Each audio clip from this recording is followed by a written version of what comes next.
Hey, hey, hey, guys! Welcome to Chat, Chew, and You, the interactive wellness show. I am your girl, Keisha. I'm here with my girls, Ivy and Misha. Say hi, ladies. Hi.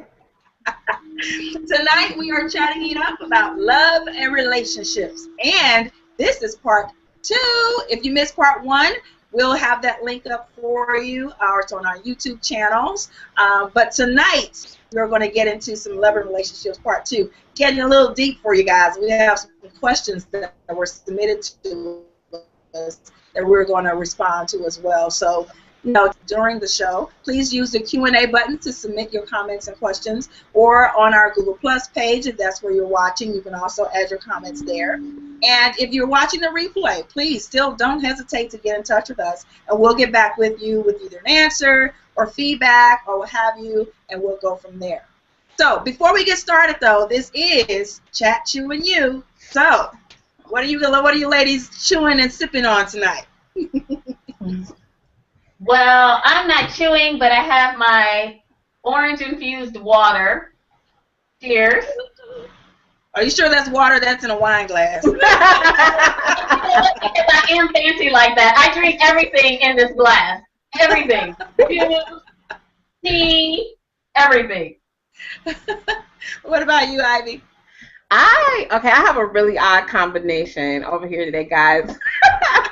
So, last show I had berries that I dumped all into the camera. Right. But this time I have some sweet potato chips. And I actually do have wine. I've got some this is chocolate wine over here. It's like what's a chocolate red wine. Yeah, it's really good. You guys should taste it. It's good. Yeah. Don't waste that though. Right, look, no, you see how you doing this like there's no spilling going on this week. Well, let's see. Tonight I have grapes. I already ate, so I'm eating my snack, which is some grapes for the night. And I have my water. Gotta go ahead and get that in. So that's what I'm chewing and sipping on tonight. But all right, you ladies ready? I'm ready to rock and roll. Definitely. All right. I think I'm supposed to introduce our featured guest, which again, we're so happy to have Misha Granado back with us this week. She is the founder and principal consultant at Love Grows, the relationship consultant.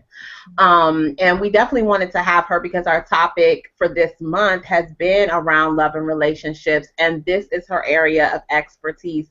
And I love the way that she approaches the whole topic of love and relationships. It's not just, a lot of times you'll hear people talking about love and relationships and they're just talking about how to get hooked up, how to get your man, how to get your woman, how to get, some great sex or whatever. But she's really going in depth into all different types of relationships, the health of relationships, and talking about how that affects us in our holistic health and wellness. So welcome, Misha.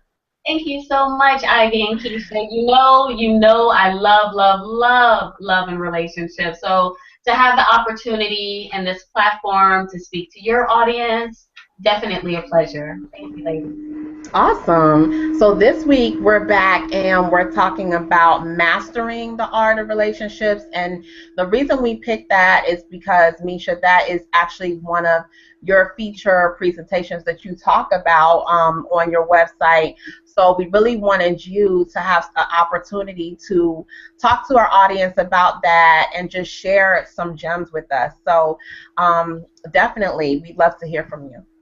Okay, good. So one thing I would ask the audience just to take a few minutes to get something to write with, pen and paper, because I know even though this is Chat and Chew and it's a conversation and we like to flow with this conversation, but if you're like me, I like to take notes and go back and reflect on them later. And these are just little seeds that they may not even touch you now, but then when you go back and it makes sense to you. So just a few moments, get something to write with.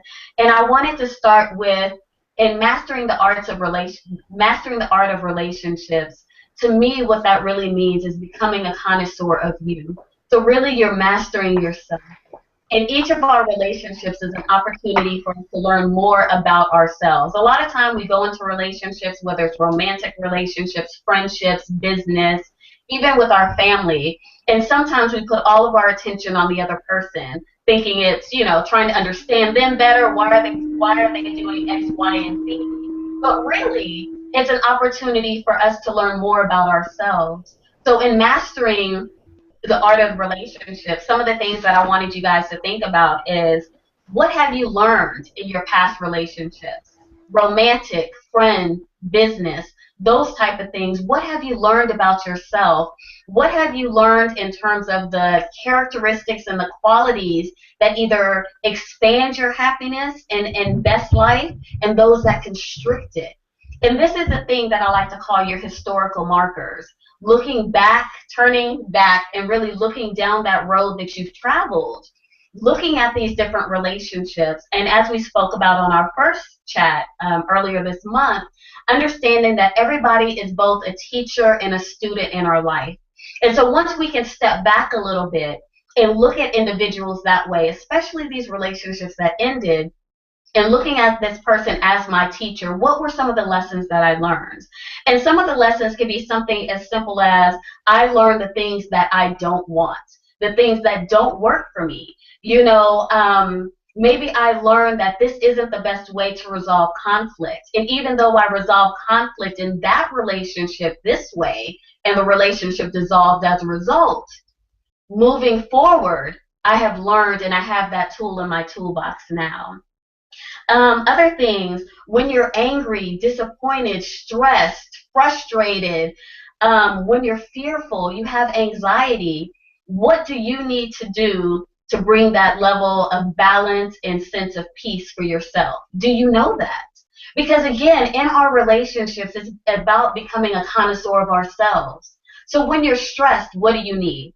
When you're angry, what do you need? How much time do you need to vent? Do you have healthy outlets? And so knowing that for yourself, that makes you better equipped that when you enter into a relationship, especially a romantic relationship, because let's not make any qualms about it. Everything's not going to be cotton candy and rainbows and all of this in our romantic relationships. We are humans, and there are going to be times that we don't agree. But learning from our historical markers, just because we don't agree doesn't mean we have to become disrespectful. So that may be a tool that you've learned before. Okay, I need to learn how to articulate my feelings better. Or when I used to stuff things in and they came out and I vomited emotionally on my partner, that didn't support our relationship. So these, again, becoming a connoisseur of ourselves. And once you know that, you know, what do you need from a partner?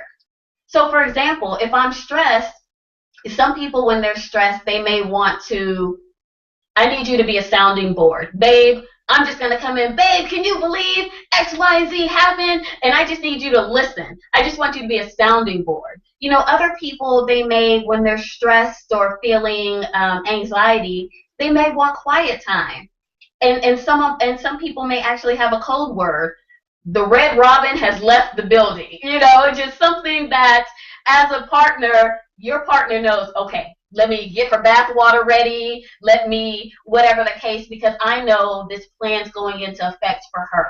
Sometimes some people really need that time to focus on whatever it is, and once they've calmed down, then they're ready to share that information with their partner. So again, from your historical markers, what works for you and what doesn't work for you. Because again, mastering the art of relationship is mastering yourself. What irritates you? Where do you need to grow? This is an important one. From your past relationships, again, it doesn't matter if it was your friendships, if it's business, family, where do you need to grow? Where are some areas that you said, like, okay, this is an area where I need to improve? And more importantly, what are you doing to improve in those areas? Because you are the common denominator in all of your relationships. So it has to get to the point that you have to start looking at yourself. Everybody else can't be wrong. It can't be, this guy or this girl or these individuals. Everybody else is crazy. Everybody else is too sensitive. No, you're rude. You are rude. And let's be honest about it, So What is that? How do you define love? Where did you learn about it? And your definition of love and relationships, is it suiting you now? Do you still have this idea of love, and is it something that's practical in your life?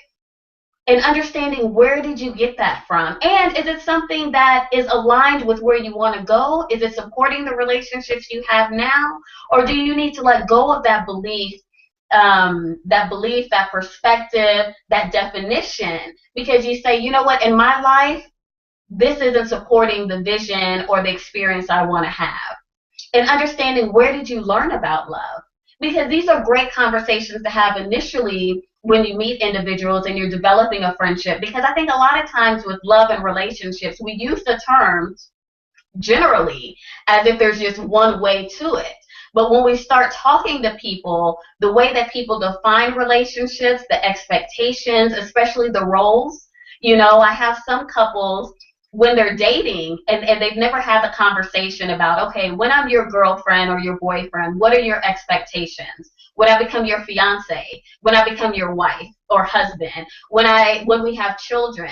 And they never have that conversation. And then it's just, okay, as my girlfriend, you're fly, you have this makeup, you have this great style and all of this stuff. But now that you became my fiance, you wear too much makeup. Like, I have this vision that my fiance doesn't dress like that. And now that you're the mother of my children, so they never had this discussion about what it means in these different roles. But again, once you become a connoisseur of you and you know where you're coming from, what your views are about certain things, it makes it easier when you start communicating with other people. And more importantly, it makes it easier to identify who would make a good partner for you, who aligns with you, and you no longer have to necessarily enter into a relationship to find out a year, 16 months later, you know what, we're not compatible. And a lot of times that happens is because we don't know ourselves. And so we continue to hop in these relationships, and because we haven't taken the time to either heal our emotional wounds, to know who we are, to know what complements and constricts us, and we're just walking in there like just do, and we're surprised at some of these outcomes. But if you would have taken the time to identify, which is next I have on here, what are your patterns in the people you've dated before? What's similar about them, and where are they different? And once you start identifying this, you can start to see a pattern in yourself. What type of individual are you dating? And not necessarily just the physical attributes, but what are some of these? Because a lot of times we experience, again, since we're the common denominator, we experience the same thing with different people because we haven't learned our lessons, right? How do you know when it's time to walk away or end a relationship, even a friendship, even a business? Even when you have to put up boundaries with family members, how do you know that for you? And how do you know when it's, okay, this is an area where I need to grow, or this is where we need to do some more work? And again, this comes from knowing yourself. And so really becoming a connoisseur of you, taking the time, and especially after each relationship, even your friendships, taking an amount of time to really reflect on that space that you shared and what those lessons are and gaining those tools. So for example, you may know that, okay, having sex early, and early is subjective. You meet somebody, you have sex, whatever, you haven't developed a friendship, you guys haven't identified the parameters of your relationship, and you know that emotional exchange, it doesn't work for you.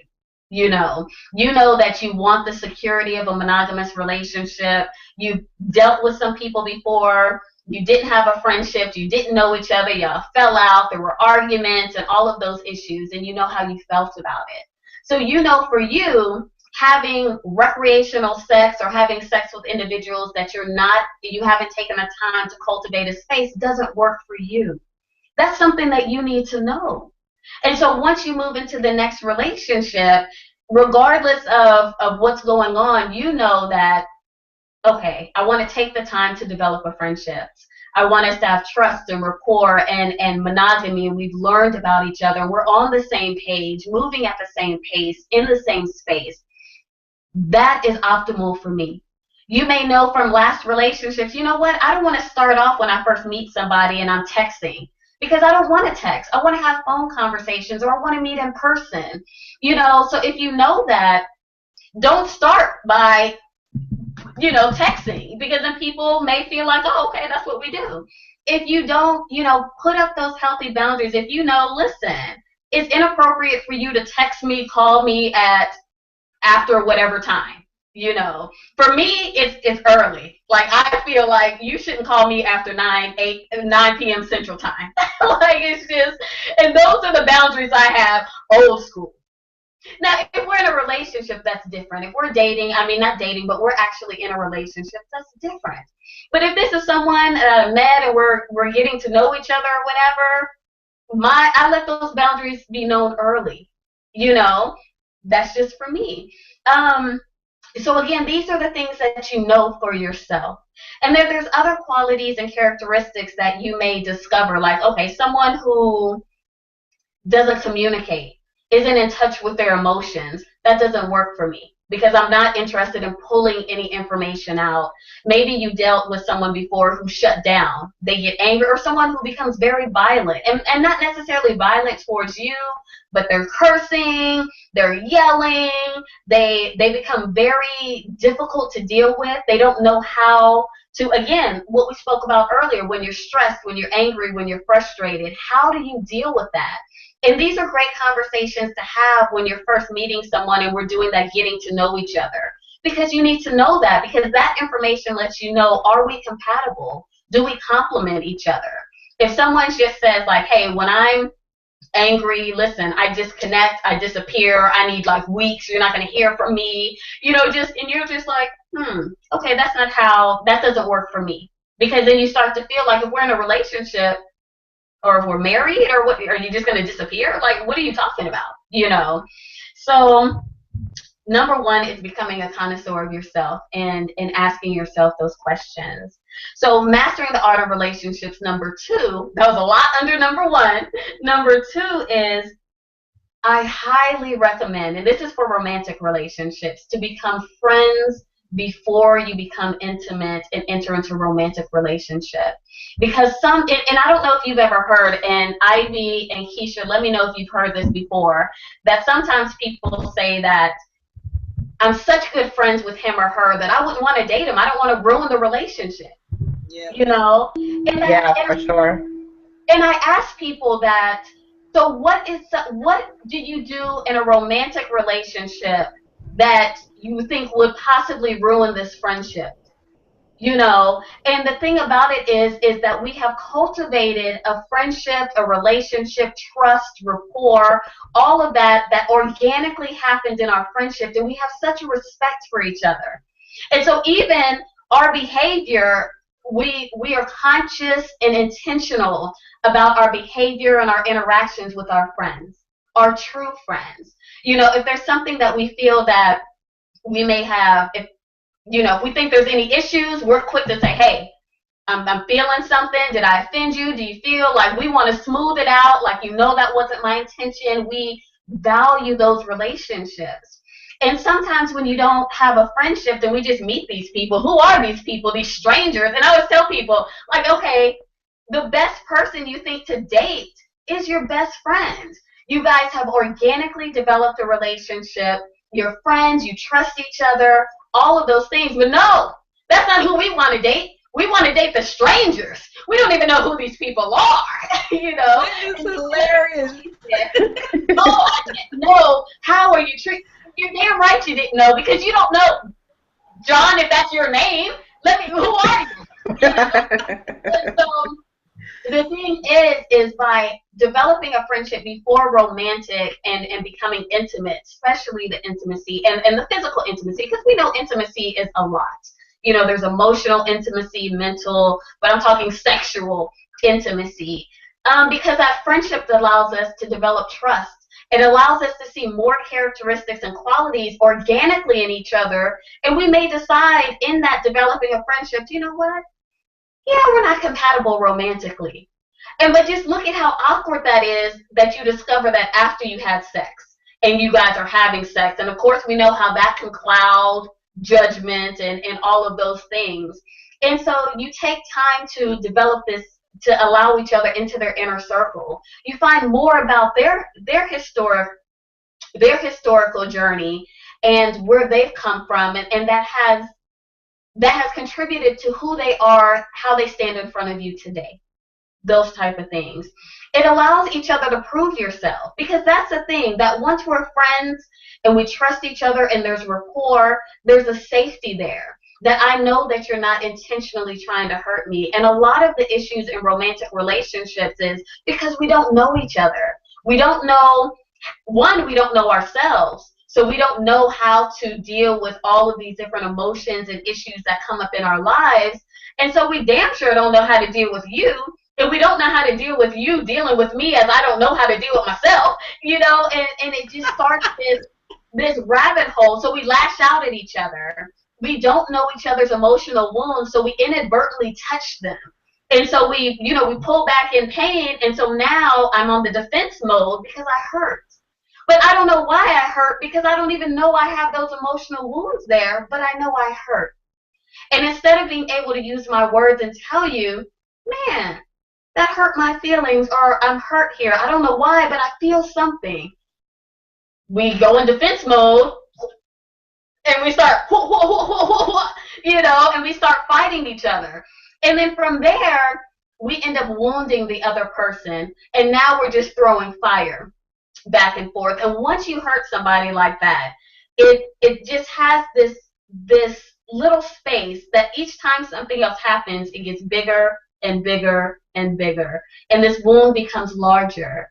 And then from there, a little bit of trust. So the wound gets bigger and trust goes further. And I don't trust you. I don't feel safe with you. But sometimes we still stay in these spaces because, of course, it's not all bad. There's great areas where you get along. But then we stay and we end up hurting each other, and that becomes an issue. And one of the areas in mastering relationships is becoming friends first. And I know it's a slow boogie. Think about the people who are friends in your life, like real friends. That's a friendship that's established over years. Over years. And it's just time, and you guys got to know each other, and there wasn't these expectations and all of this putting you in a box, and you didn't try to fast track. Keisha, come on. I need you to be my best friend. Come on, Keisha. Like, no, it's just like, okay. And each time we have an experience, trust gets a little stronger, rapport gets a little stronger. I trust you with my information. I start to trust you with my heart. And then from there, you look up, and it's like, this is my friend. This is my bud, The third thing is to be present. And mastering relationships is to be present. So not multitasking. I know we have our gadgets, and I see it a lot of times when I'm at the park and you have a kid who's super excited. They're maybe chasing butterflies, and they're trying to get their mom's attention, and they're looking at a squirrel, and they're so excited, and they're sharing what happened in the day, and mom's on her, yeah, what? And and so you're not present. This kid is trying to share a part of their world with you. And it's the same in our romantic relationships and friendships. And I know I'm not the only one who's been on the phone with somebody sharing some great information, or maybe some heart space information, and they're giving you the cursory, No, I don't. No, I want pickles. No pickles. Take the pickles off. You're not paying attention to what I'm telling you. And as we know, it's something totally different. And this is something I suggest you guys, Ivy and Keisha, and of course the audience, the next time someone's speaking to you, put your gadgets up and look at them in their eyes and be fully present. Because as a speaker, when someone gives you their undivided attention, I don't know what happens. I've experienced it many times. It's as if your thoughts are clear. It's just like, you start making these connections. And when people are listening to really understand, for knowledge, to be present, instead of listening for kind of like double dutch, I'm just waiting to jump in. I'm just waiting, thinking about what I'm going to say. I'm just waiting for my time to say something. And so the speaker knows when you're not really listening. And so even in our romantic relationships, listening to our significant others, because each time we share information, whether it's funny information, just whatever, that is the other person's way of kind of pulling you into their world, inviting you into their world, sharing this space with me. Even if it's something, babe, come look at this squirrel out the window. Well, I don't want to see no squirrel. I see squirrels all the time, but this is something that they found interesting and they want to share it with you. And if you notice, if you continue to shut people down when they try to share information, it's only a matter of time before they stop inviting you into this space. And this space is their inner space. So for example, my brother, he's into cars. I mean, he drops engines in cars. He can do everything to it. And so a lot of times, our best conversations is when I go in the garage with him and he's working on his car, and we're just shooting the breeze. And so again, being present, that's something that he's passionate about, and his conversation flows doing that. And so again, another point is understanding for women, understanding that sometimes the best way to communicate with our men is in an activity.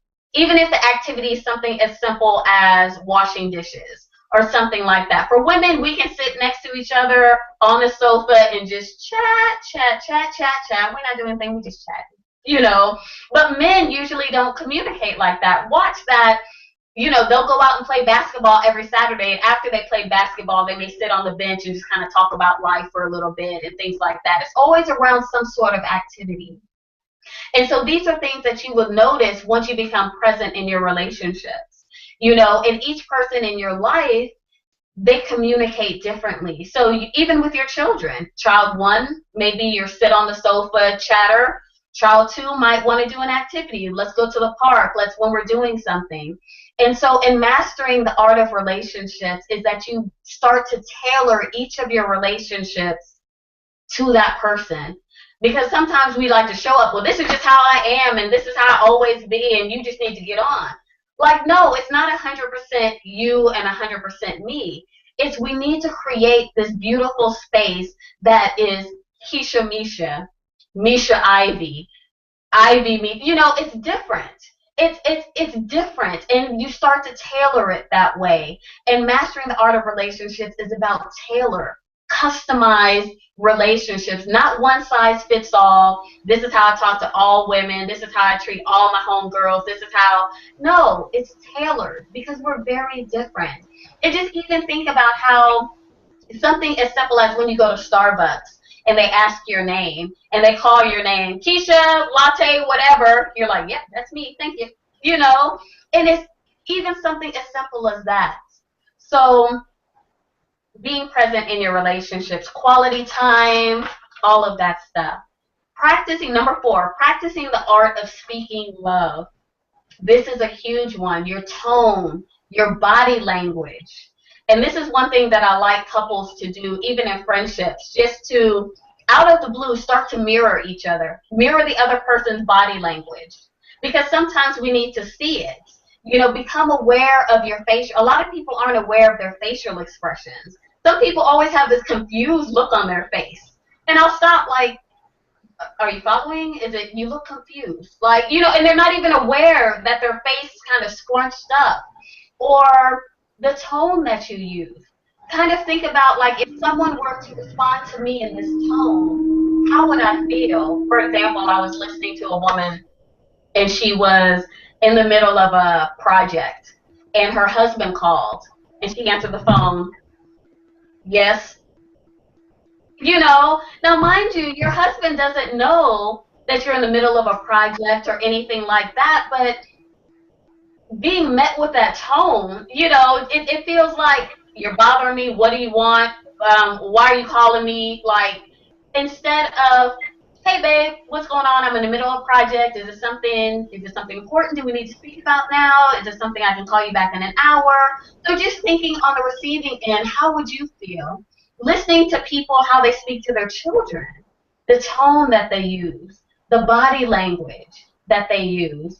And so one of the things that I recommend for everyone is to start to pay attention to your body language and tone, and also observe the body language and tone around other people around you, even if they're not interacting with you.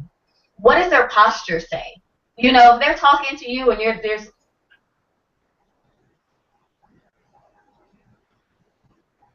like that, I haven't said anything, but you guys have pulled out like, what are some of the things y'all pulled out from that, Keisha and Ivy? With me standing like this, what do you pull out?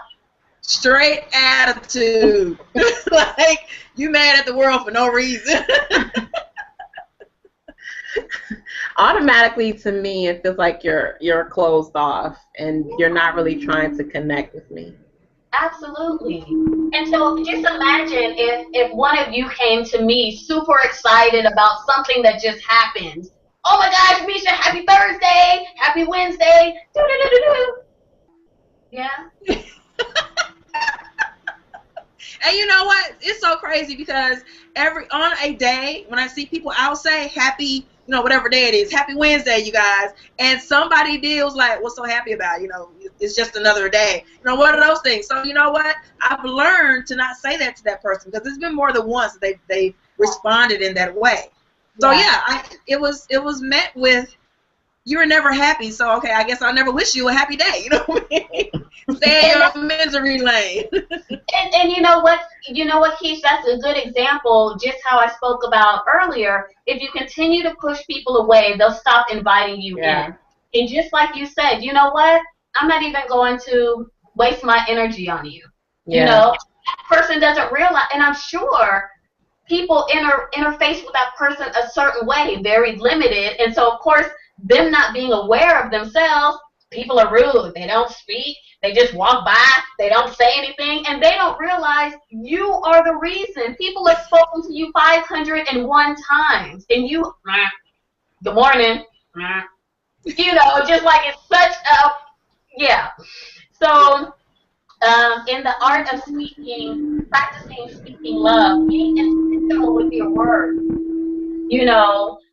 a lot of times, a lot of the issues that we have is miscommunication because we don't say what we mean. We don't mean what we say. We mix our words all up. So especially when there's any conflict or we feel, I use this, there's something in you that you just feel like, I don't know what it is. That is an indicator to you, maybe there's some misunderstanding here. Ivy, when you said X, I felt Y because of Z. And then from there, Ivy's able to say, whoa, Misha, that wasn't my intention. Oh my gosh, I didn't mean that. Yeah, that's what I meant. Because Misha, you are, when you do X, I feel Y because of Z. But what it does is it brings to light what the real issue is.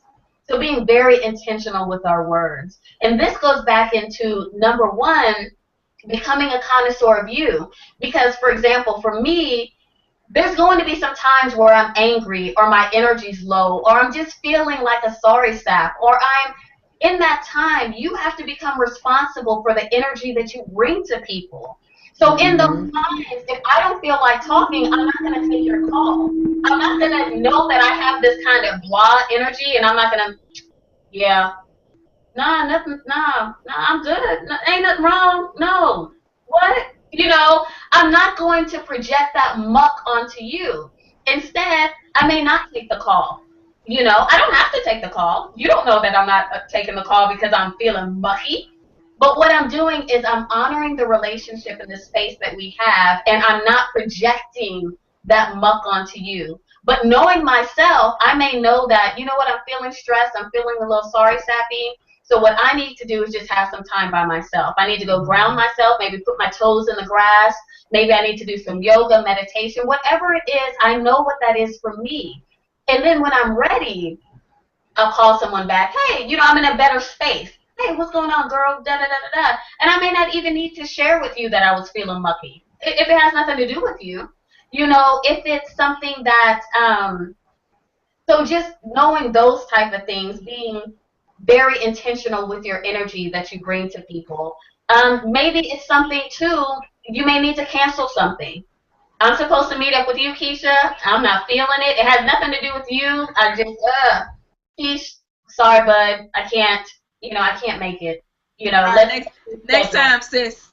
Yeah, let's reschedule. And I remember I met up with a friend, and he was just really mucky. I mean, his attitude, was horrible, but he didn't cancel. So we're sitting at lunch and he's just, oh my gosh, it's just radiating off of him. So much so that I was just like, you should have canceled. What's going on with you? Like, what's happening? No, I mean, but it's unfair to me because we made this plan, and I understand life goes on and there's different things that we have. But here it is, I'm thinking I'm meeting up with Ivy for our usual do. I didn't know this was going to be a therapy session. I didn't know that this was going to be a dump session. I'm not in the mood for dumping, Again, when we're speaking love, we're intentional and we're responsible for the energy that we bring to people. You have to do that. Children, they don't know those tools. Children are just all over the place. If they're not happy, they're not happy. Then they're happy. They're just all over. That's fine. They haven't learned the tools. But as adults who are making conscious decisions to be in each other's life, you have to be responsible for the energy you bring to people, to your children, to your spouse, friends, business, everyone.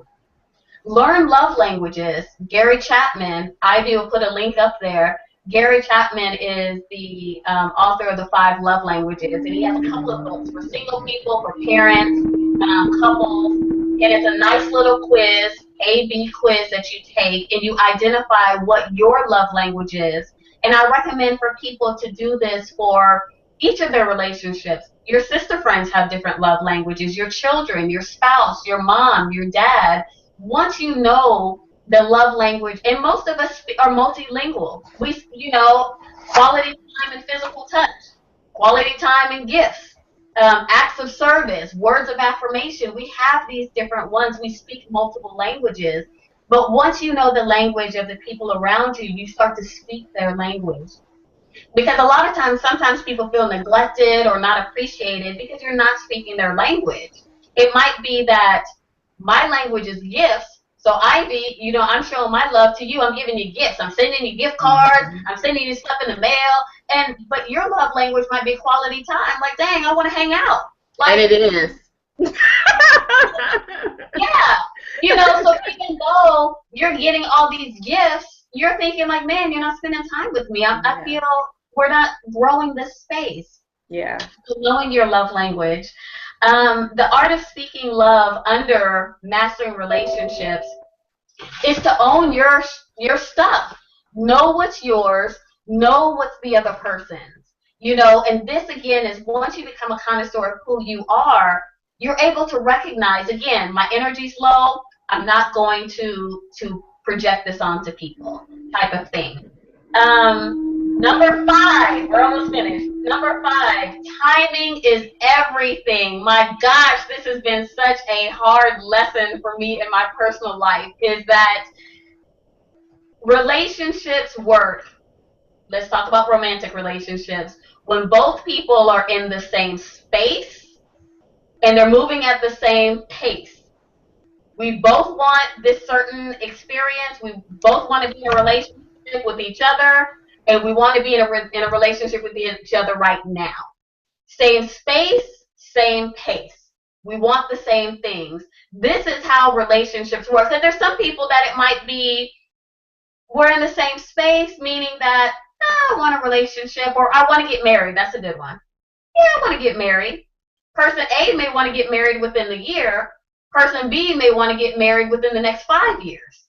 So they're not moving at the same pace. And when that happens, it's unfair for this person to necessarily wait 5 years to get married. And it's unfair for the 5-year person to all of a sudden rush and get married now. So timing is everything. It may be something that, so the pace and space is huge. It's huge. Somebody may want children and the other person doesn't. Or they don't want children in that same time frame. Oh, I want children in the next, in about 10 years or so. I want kids. That's one I can attest to personally because I don't want children. And so, if I meet a guy, it's like, you're a certain age and either you don't have any kids and now you want some, or you have them and you want another. I'm like, ooh, deal breaker, gotta go. It's not going to work. And that's important, Keisha, that you brought that up. It's important, again, by you knowing you know at the front, this is something I'm not willing to negotiate on. So there's no need for you to enter into a space with a man who's been very clear, listen, I want to be married and have children. And so you don't have to enter into that space and find out 12 months later, like, oh, this doesn't work for me. Your historical markers let you know what? This isn't something that I want, and I can honor that. So that is a great example of not in the same space, moving at the same pace. Great example. Number 6, there's only 7. Number 6 is quality, not quantity. Again, your relationships are about the quality. Don't get caught up in the numbers, all of those type of things. It's about creating quality relationships with the people in your life, including your family. And what does quality look like for you? Back to number 1. Once you understand all of those things about you, you know what constricts you and what expands your happiness. And that allows you to identify quality people for you. And then finally is to evolve, grow, and adjust. That life is not this journey and this path that we're on to relationships. It's not like a plateau. Like, okay, we got to number 6, that's it, we're evolved, we're here. Because we're always evolving, we're always growing. And the thing is there's this analogy about golf. I don't play golf, but what makes the best golfers aren't necessarily their ability to play golf, but that is one. They know the sport, but their ability to adjust. Because each course is different, each relationship's different, each season is different. There may be high winds here, there may be sand dunes here or whatever. So a great golfer adjusts and constantly adjusts their game based on the course, the timing, the weather. There's so many things that they take into consideration. And so to master the art of relationships is that you have to constantly adjust and evolve into that space that you're in. Something may happen. A parent dies. Somebody loses their job. There's a great opportunity to move out of the country for a job. These things that just happen in our lives, how do you adjust to these different life experiences for this relationship? So those were, so I'll go through them real quick again. Become a connoisseur of you, number 1. Friendship before intimacy, number 2. Be present in all of your relationships, not multitasking, listening. Practice the art of speaking love, being intentional with your words, responsible for the energy that you bring to people, body language, tone. Timing's everything, that balance between pace and space. Number 6, quality over quantity. And number 7, evolving and growing with this relationship, tailoring the love and the communication and all of that. So yeah, I think. Girl, you did that. Yay! That's what I'm talking about. And the common thread, if you were listening to all 7, if not, go back and listen to it. The common thread is number 1, knowing yourself. Otherwise, you.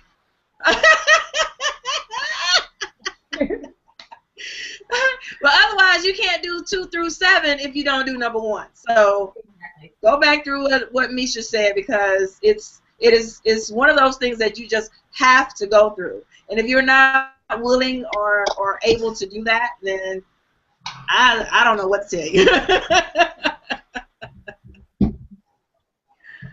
Yeah, that was awesome information. There were so many things I'm like nodding my head, and there were things that I was like, and I'm like, I'm like laughing at myself. One of the things that I know that did stick out for me is when you were talking about friends and being friends before, well, basically friends before lovers or friends before being in a committed relationship is what you suggest.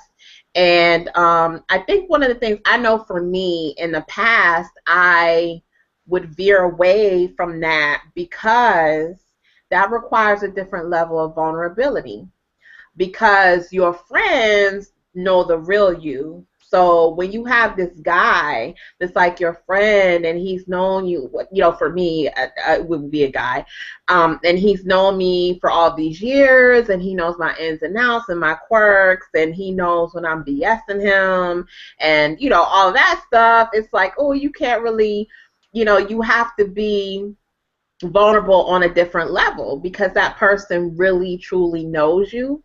Whereas if you're dating that stranger, like you called them, Misha, you kind of have some room to put up walls, and you kind of have some room to decide what you're going to let show or not let show.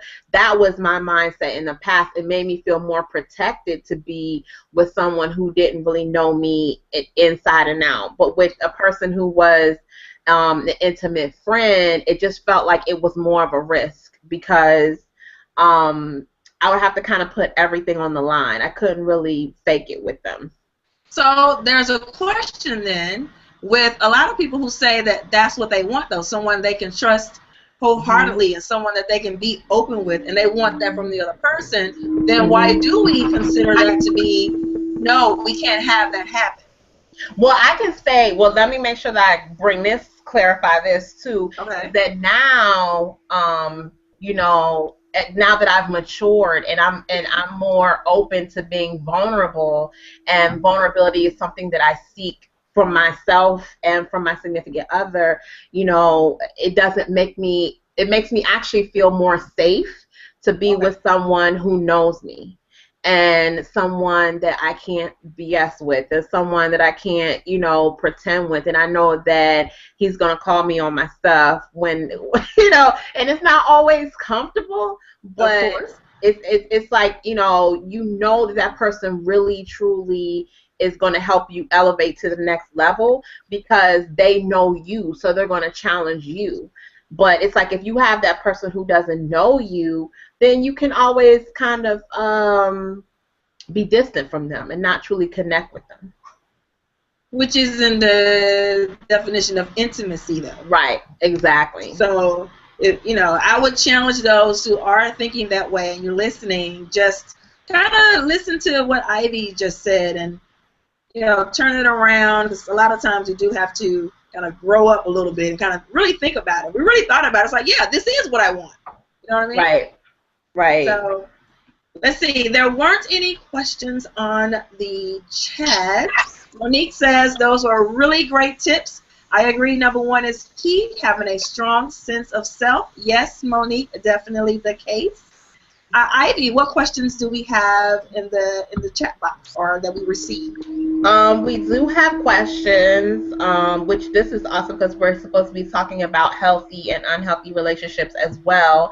And I think that our questions will actually bring that to the table for discussion. So just to let you all know, we do accept anonymous questions. So we put out a link where you can send us your questions, and we don't know your name, or it's done through SurveyMonkey, so we don't know who you are. And every show we can create that so that you can send in the questions. So these questions came in anonymously. We don't know who they came from. The first question was, after so many heartbreaks, how can one continue to cope? Go back and listen to Misha's 1 through 7.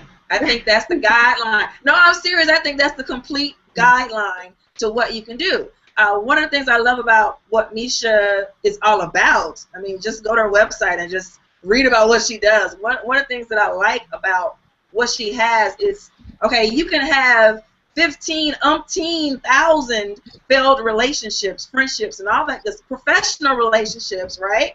But the very next person, the very next friendship that you get to is completely different. And so we just have to come back within, do number one first, learn who we are now that we've experienced all of this, because we're a different person every time we experience new stuff.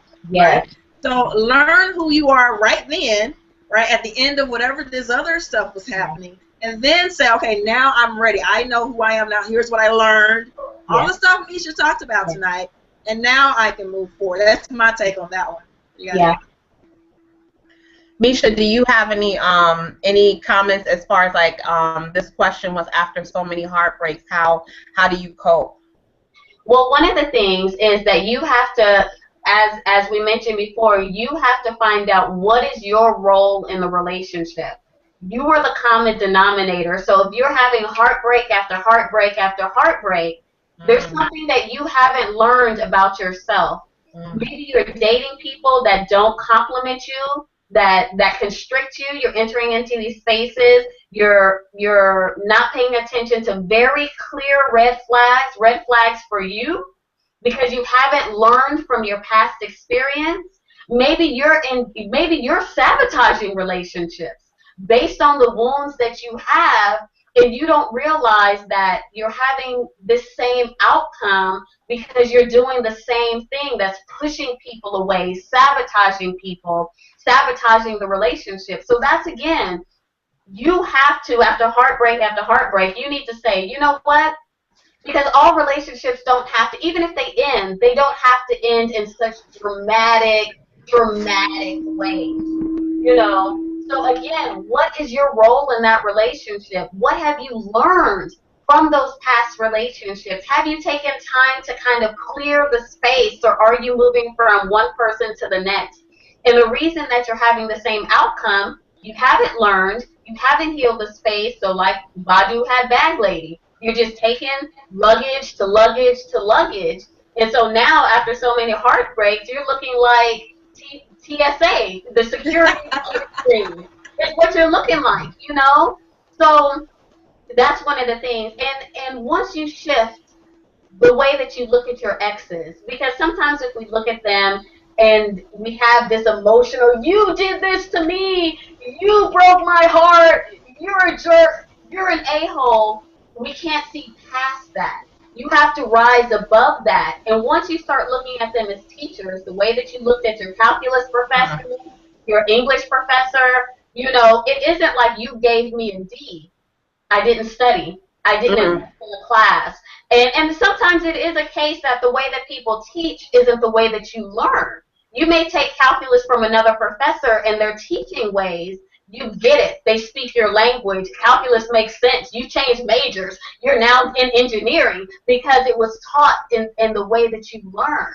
So one, you have to identify if the way that this teacher is teaching, or the lessons that you've learned, is it a fact of a teacher not teaching the way that you learn, or is it something that you did in this relationship? Or what are the other lessons that could be learned? Sometimes, and I think one of the things, this is a huge thing, and I know people feel a certain way when I say it, they feel a certain way. But one of the things that I say is that relationships aren't forever. There is nothing that supports relationships are forever. You're not forever pregnant. You're not forever in the 3rd grade. You're not, thank goodness for some of us, who was your first boyfriend? Sure, you know, whether it was your first boyfriend in the 8th grade or a freshman in college. You know, even if you partner with someone and you guys ride this life together 30, 40, 50 years, there's still death. It's not forever. You know, and not to be, you know, morbid about it, but it's not forever spring. It's not for, you know, so life is about transition. And I think once, and not saying that you get into a relationship, well, it's not forever, I can wild out, no. You know, you want to be in the same pace and space with people. But once you let go of that, and I don't know where we got that from, because there's nothing that supports that. There's nothing that's forever. There is not one example that you can give me. Diamonds. Okay.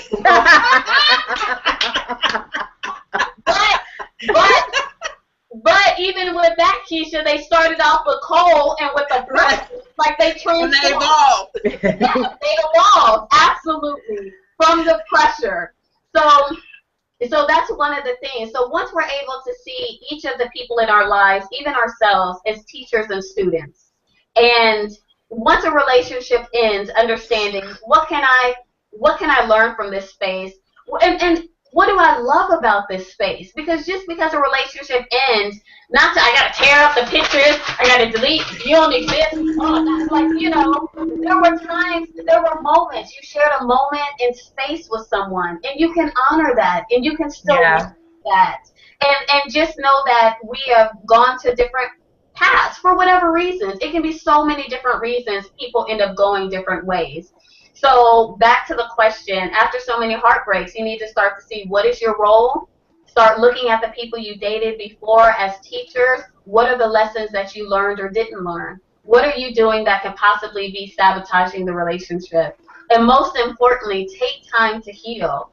Yeah. Take time to heal in between each of your relationships. Yeah. And then a lot of times people don't realize it, that they're addicted to heartbreak. And that's maybe that's for another show. That's deep too. But some people are addicted to heartbreak. Like they're so used to the negative and the pain and the heartbreak that even when they're in a happy situation, they're kind of like trying to find a reason to be unhappy in a situation, because it feels safer to be anticipating pain than to be embracing joy. So they're more comfortable with the idea of heartbreak. So sometimes you attract that and you manifest that because that's what you don't even know until you do, like we've been talking about, your work and do your healing, that you don't even know that that is a core desire that you're having. You're like, you have this fear that's inside of you and you're manifesting this negative energy in this relationship, and that's another reason why these relationships continue to end, because really within yourself you're not ready for happiness, or you're not manifesting happiness. And that goes back to, are there beliefs, actions, behavior that's no longer serving you? Under number one, becoming a connoisseur of you. Where did you learn about relationships and love? Is this something that you're emulating? Maybe it's something you saw and that became, because unhealthy can become normal really quick. You know, just because something is normal and common in your life and your relationship. Can we capture that? Can we capture that? Oh my God, that's like the phrase for the night, for the month, for the year. Yeah, yeah. You know, just because it's normal doesn't mean it's healthy. Yeah. So you're spot on, Ivy.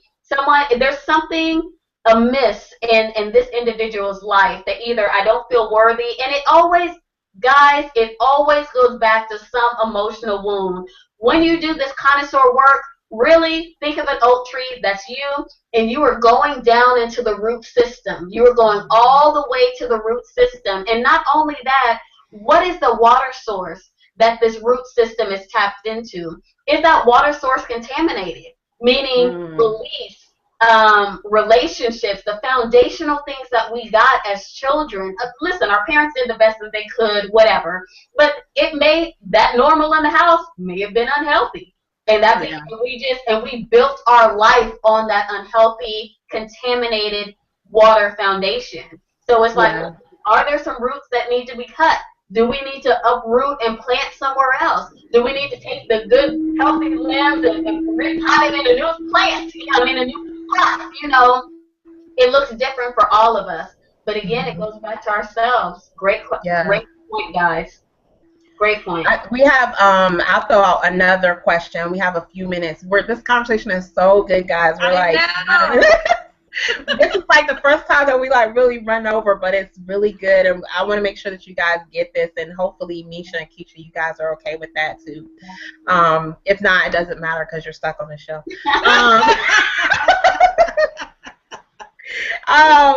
The second question was, can love work in a relationship without romance? And I think that's a really good question, because a lot of people equate romance and love as being synonymous. So I really wanted to make sure that we put that out there and have a little chat around that.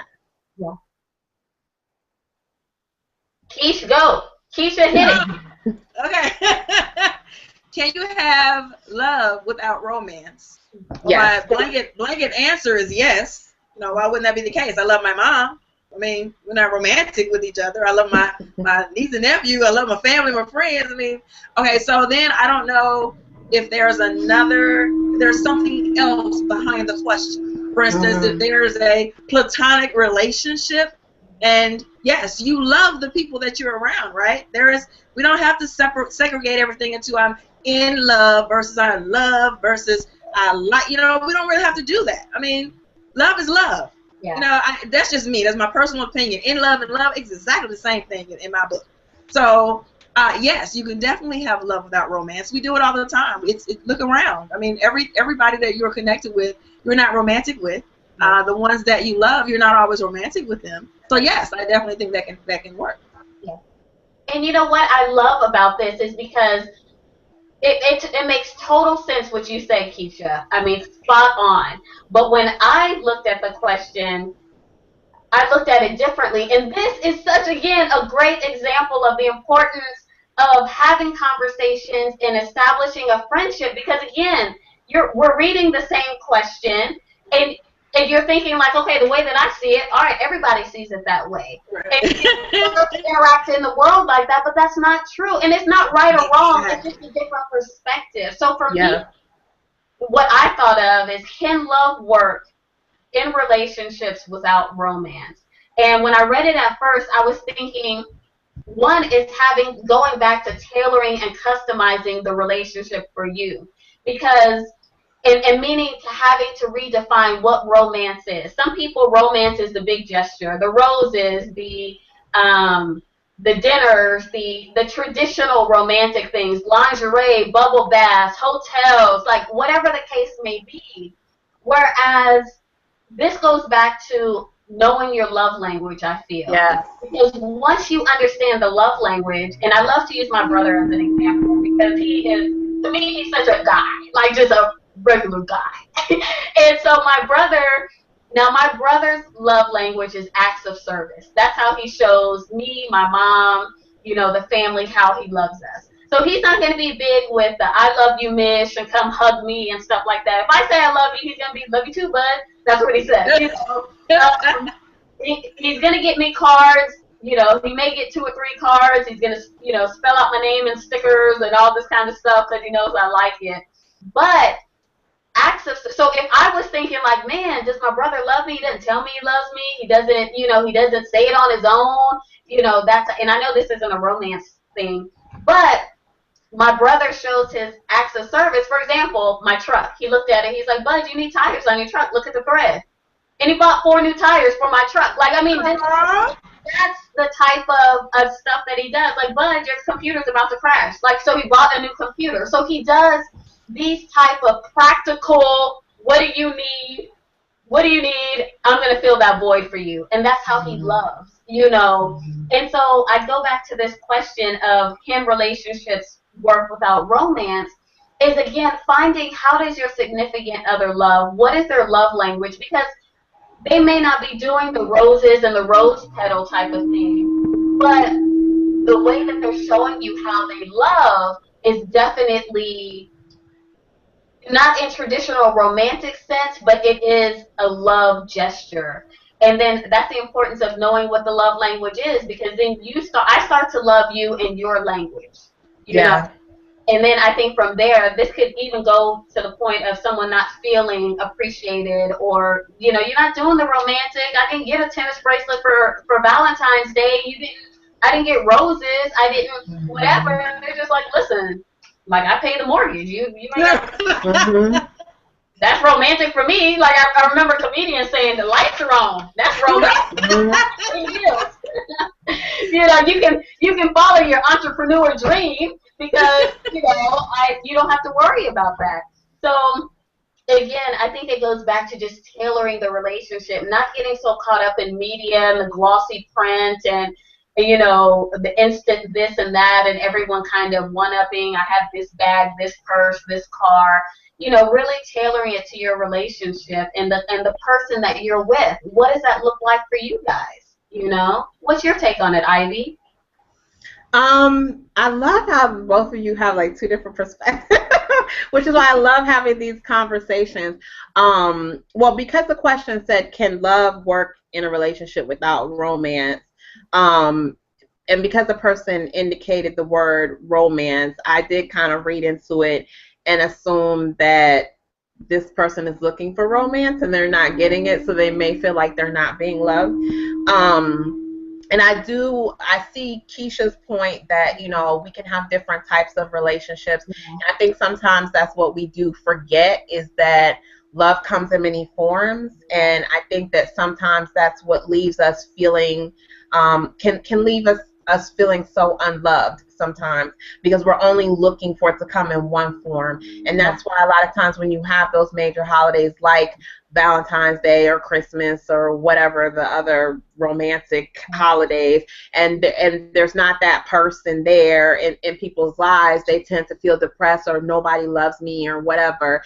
And people will be quick to say, and this is very real. People experience depression around holidays because they feel like no one loves me, or I'm not loved, because, you know, there's this Disney perspective on love. There's not like this person on a white horse, or this person throwing rose petals or climbing the trellis for me and all this stuff. So there's no one that wants me or loves me, but they don't notice that, like you said, Keisha, the mother or the sister or the aunt or the girlfriend or the brother or cousin or whatever that does those things for them on a regular basis to show that they love them. So I think it's really important that we don't negate those things and realize that those are ways that the Creator is sending love into our life.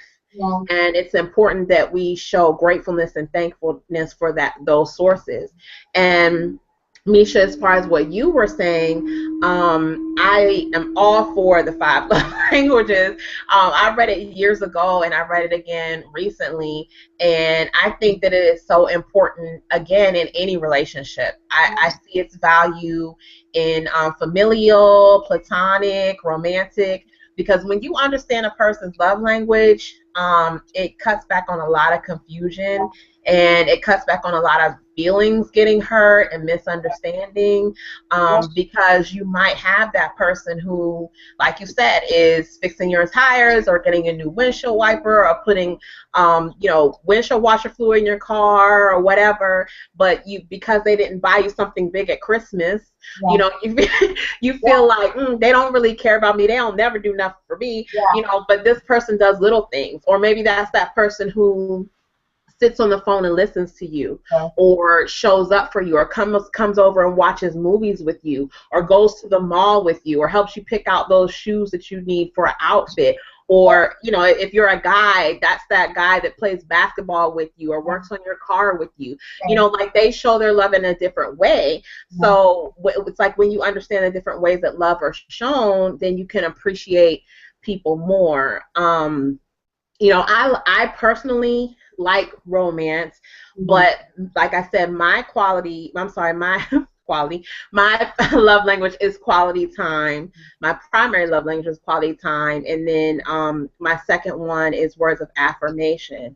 So it's like, if you're spending time with me, we're watching Netflix all day, I'm happy. Like, you don't have to do this like we see on TV, rose petals from the front door to the bed in the kitchen and all that stuff. We can have pizza, we can have Netflix, or if you're just sitting there talking to me, having conversation and listening and engaging, I'm happy. Words of affirmation is my secondary love language. So I know that if someone really expresses how they feel for me in words, it means so much to me. I have friends who write me emails or will send me something, or we'll have a conversation and they'll say something that really impacts how they feel about me, or vice versa. I express how I feel for people in words. So I can feel loved from that. But a person who maybe is, I guess, Misha, that would be what romance would probably be gifts. Romance, yeah, it could definitely be, and I guess it depends on how romance. It could be physical touch, quality time. Oh, yeah. It could be gifts. You're absolutely right. Yeah, words of affirmation, the lovey-dovey. Yeah, I mean, romance can fall under all of those. Yeah, and if that's your expectation of love, and again, I think that goes back to what you said earlier, Misha, when you said what's your definition of love, and then where did you learn about love? You know, if you got that from, a lot of us don't realize we've gotten this from media and TV and movies and Disney and all that stuff, and we expect it to be, even when we get into those relationships and it's 5, 10 years down the road, and you know the person's not wooing us and doing all this extra stuff. It's like, well, they don't love me anymore. You know, you don't love me like you used to. And we don't really mean you don't love me. We mean that you don't communicate to me in my love language the way that you used to sometimes.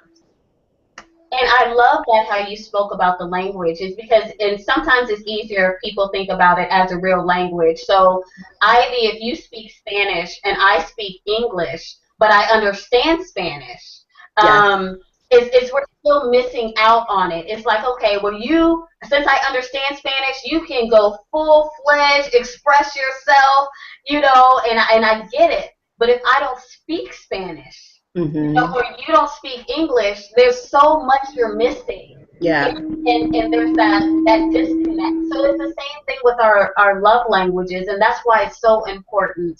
And one of the things I also wanted to say, and really want our listeners to think about, if in our relationships and mastering it, you have to take it a step above what's there. So for example, Ivy, with words of affirmation being your love language, that also means that words of affirmations, when like I'm like multi-tri quadlingual, like I have like yep, that's me, yep, like I'm just this big emotional, but at the same time, you're right, words of affirmations, one of mine as well. I, with the written word, the spoken word, I express the cards, the handwritten, y'all have your books, Yes. written notes, all of those things.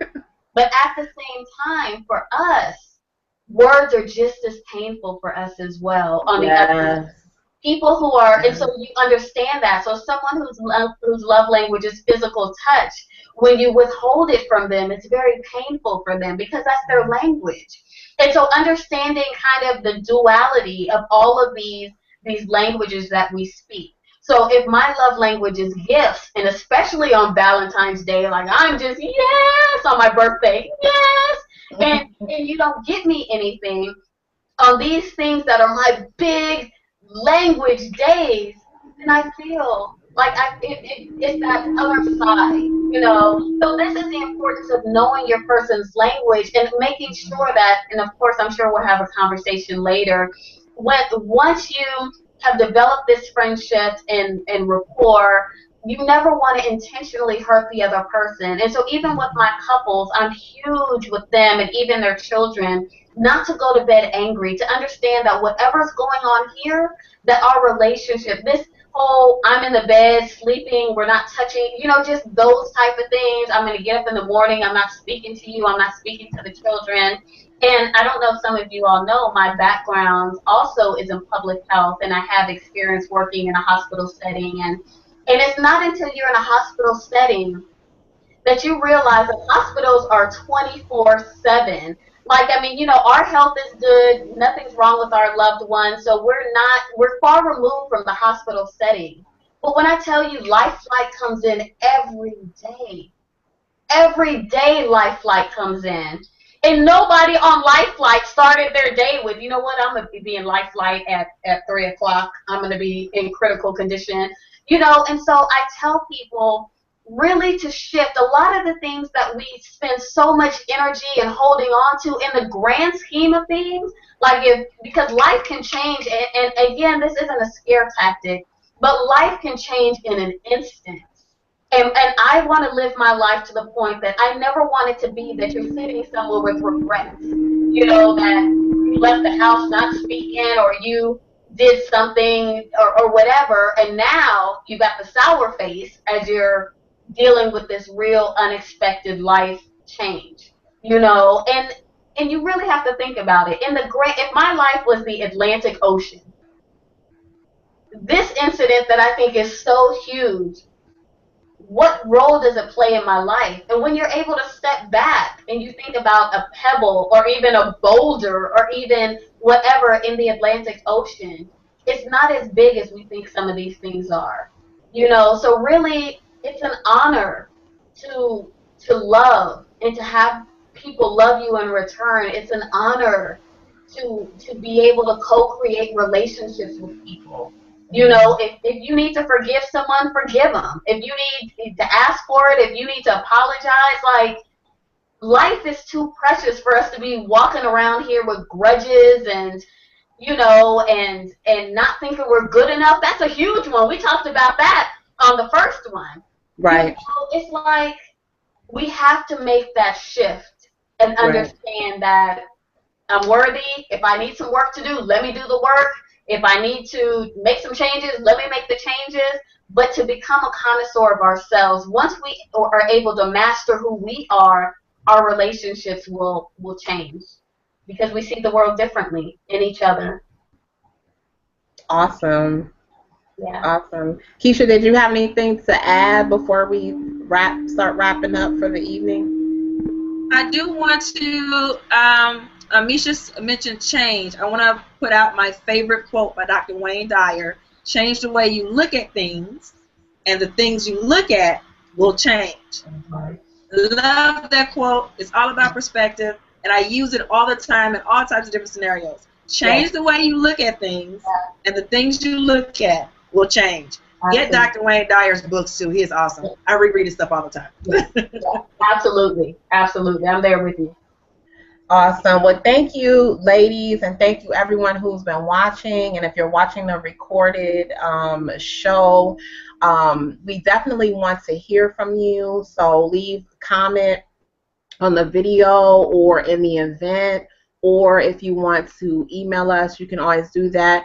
Misha's website is up right now, so you can click on that and go directly to her website and find out more about her. I do want to say that Misha sent us, both Keisha and I, an awesome copy of her a copy of her awesome book. And okay, guys, I really love this book because I'm visual, and it's gorgeous. Like on the inside, she's got these full color pages, and you know, she's got line pages in here for journaling, so you can write your thoughts. I don't know if you can see the lines on there, but so you can write your thoughts. And she put so much detail into this book. So I was telling her before the show that I'm going to use this book during the next few weeks during my time that I'll be focusing my energy on improving myself, to read and journal and just take some time out for me. So definitely check out her website, and she has more information there, and she has some awesome YouTube videos too that you all can check out. So don't miss out on that. Also, make sure you visit chatchewindyou.com, which is me and Keisha's joint website for the show. That's where you'll find the information for our next show. We already have that. Well, after this show, you'll get we already have our next guest speaker lined up, and we're so excited about that. We've already got that set up for March, so you'll be able to see that, and you can also sign up for our newsletter so you can stay on the pulse of what we have going on. Keisha, did you want to tell us more about our topic for next week? Next time that we get together, March 4th, 8 p.m. Central, 9 p.m. Eastern, we will have our girl Akila Richards on with us, who is going to be talking about how our feelings weigh down our bodies. And that's really, really huge when we talk about how we can become our better selves, and how we can, you know, in the health and wellness field, we talk about everything else outside of ourselves. And I like that we're going to be talking about our own feelings and how we can actually make our bodies worse based on, or better based on how we feel. So I really want to delve into that topic, and I'm pretty excited about that. Well, wait a minute. I'm not the guest for March? What is this about? I thought it was Keisha, Misha, and Ivy. Don't try to say chat chew with me and Keisha. What about me? Chat chew?